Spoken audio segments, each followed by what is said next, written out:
ऐसी किस्मत चूनाराम चौधरी को जरा भी यकीन नहीं आ रहा था।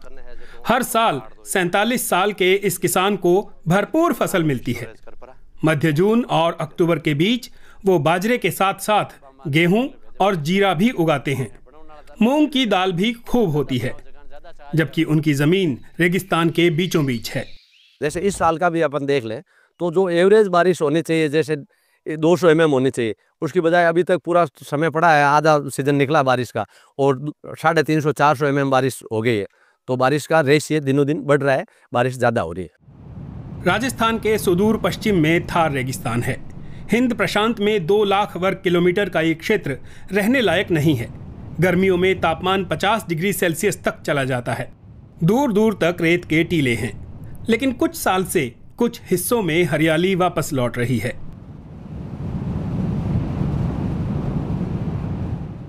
IIT गांधीनगर के प्रोफेसर विमल मिश्रा ने इस बदलाव का अध्ययन किया। 2001 से 2023 के बीच क्षेत्र में बारिश 60% से ज्यादा बढ़ गई, लेकिन वो कहते हैं कि बदलाव की वजह सिर्फ एक है।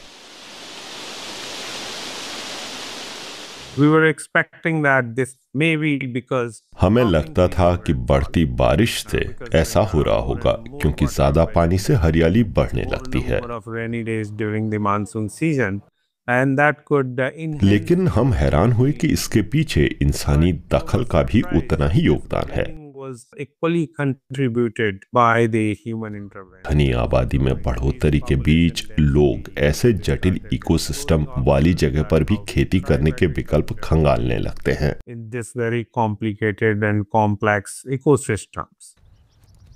यहाँ किसान संकर बीज इस्तेमाल करते हैं, जिन्हें पैदावार बढ़ाने के लिए तैयार किया जाता है। बारिश के मौसम के अलावा भी पानी मुहैया कराते रहने के लिए बोरवेल खोदे गए। जोधपुर शहर से 200 किलोमीटर दूर 50 साल के आशुराम को भी बदलाव साफ साफ दिखता है।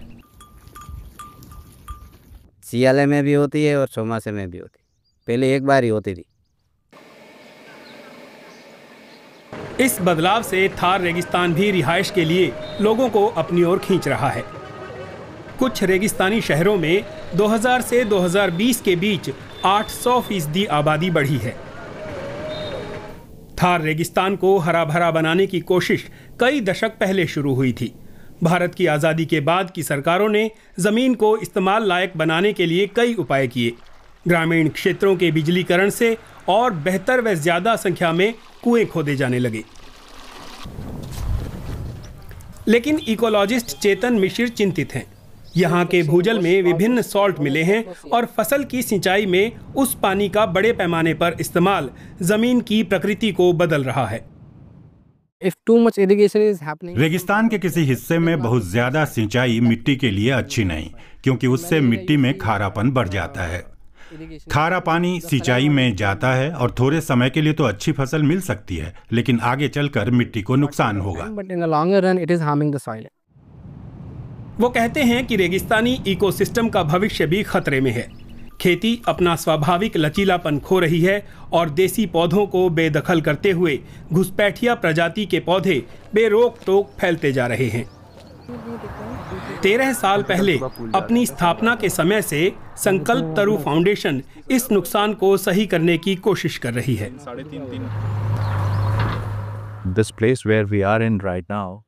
जिस जगह पर हम अभी हैं वो करीब 8 साल पहले प्रोसिपस जूलीफ्लोरस यानी बबूल से भरी पड़ी थी। उसे हटाकर हम लोगों ने यहाँ देसी प्रजातियां लगाईं। अकेले राजस्थान में ये संस्था अभी तक 7 लाख से ज्यादा देसी पेड़ पौधे लगा चुकी है। पौधों का चयन करते हुए हमें ध्यान था कि हमें थार के ही स्थानीय पेड़ पौधे लगाने होंगे।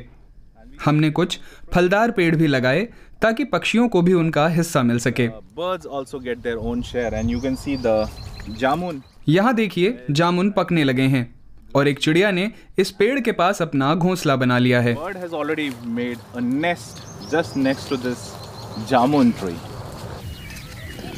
टीम स्थानीय निवासियों की मदद भी करती है।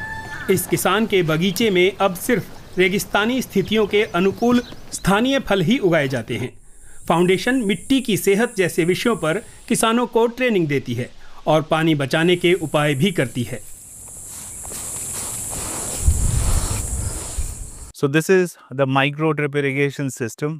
ये माइक्रो ड्रिप इरिगेशन सिस्टम है जिसमें 60 से 70% पानी की बचत होती है।